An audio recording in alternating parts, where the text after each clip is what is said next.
Wabarakatuh.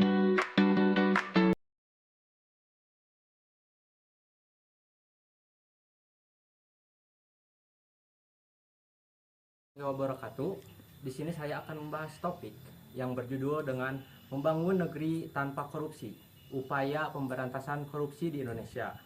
Nah, di poin pertama itu adalah pendahuluan. Korupsi telah menjadi salah satu permasalahan paling serius yang menghambat kemajuan bangsa Indonesia. Tindak pidana korupsi tidak hanya merugikan keuangan negara, tetapi juga merusak tatanan pemerintah, menggerus kepercayaan publik, dan menciptakan ketimpangan sosial. Oleh karena itu, pemberantasan korupsi bukan hanya menjadi tugas aparat penegak hukum, tetapi juga menjadi tanggung jawab moral seluruh elemen masyarakat. Nah, di sini ada akar masalah korupsi.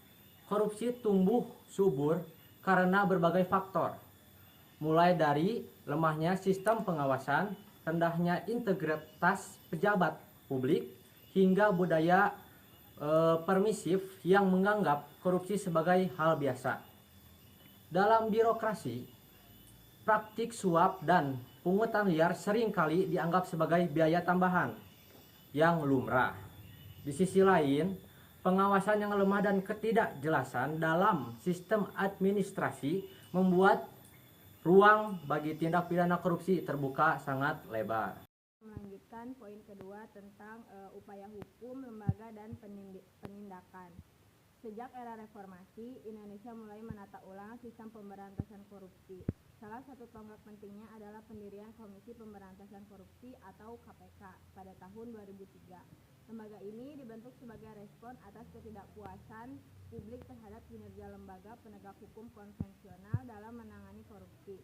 KPK diberikan kewenangan luas, diantaranya dari penyelidikan, penyidikan, penuntutan, hingga melakukan operasi tangkap tangan atau OTT.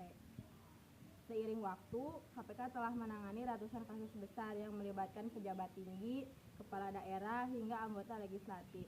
Meski menghadapi banyak tekanan dan tantangan politik, KPK tetap menjadi institusi lain seperti Kejaksaan Agung dan Kepolisian juga terus menjalankan fungsi penegakan hukum terhadap tindak pidana korupsi di berbagai level pemerintahan. Tiga, ada pencegahan dan reformasi. Pencegahan dan reformasi sistem. Namun, upaya pemberantasan korupsi tidak bisa hanya mengandalkan pendekatan represif. Pencegahan menjadi aspek penting yang tidak boleh diabaikan. Pemerintah telah menerapkan berbagai kebijakan umum, mempersempit ruang gerak koruptor.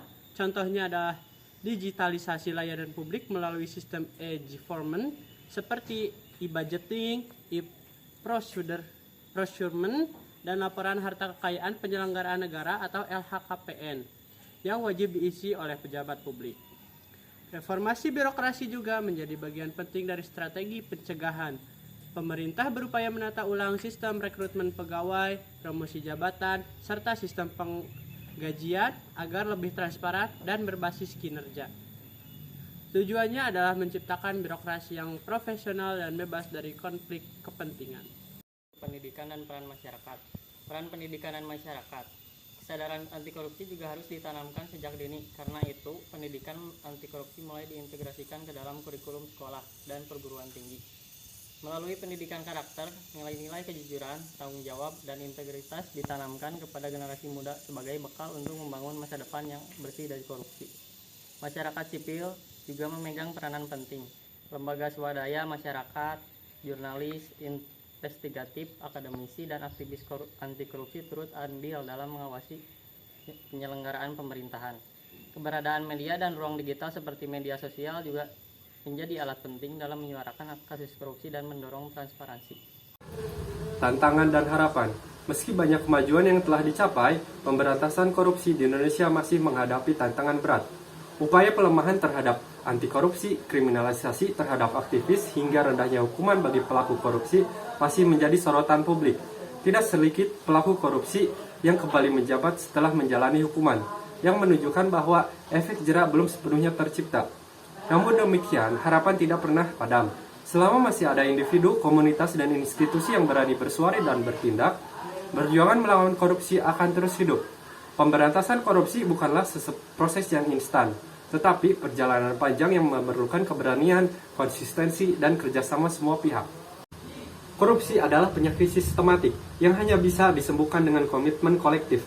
Pemerintah, penegak hukum, masyarakat, dunia pendidikan, dan sektor swasta harus bersatu dalam semangat yang sama, menciptakan Indonesia yang bersih, adil, dan sejahtera. Dengan kerja keras dan keteguhan hati, negeri ini mampu bangkit dan melangkah maju masa depan tanpa korupsi.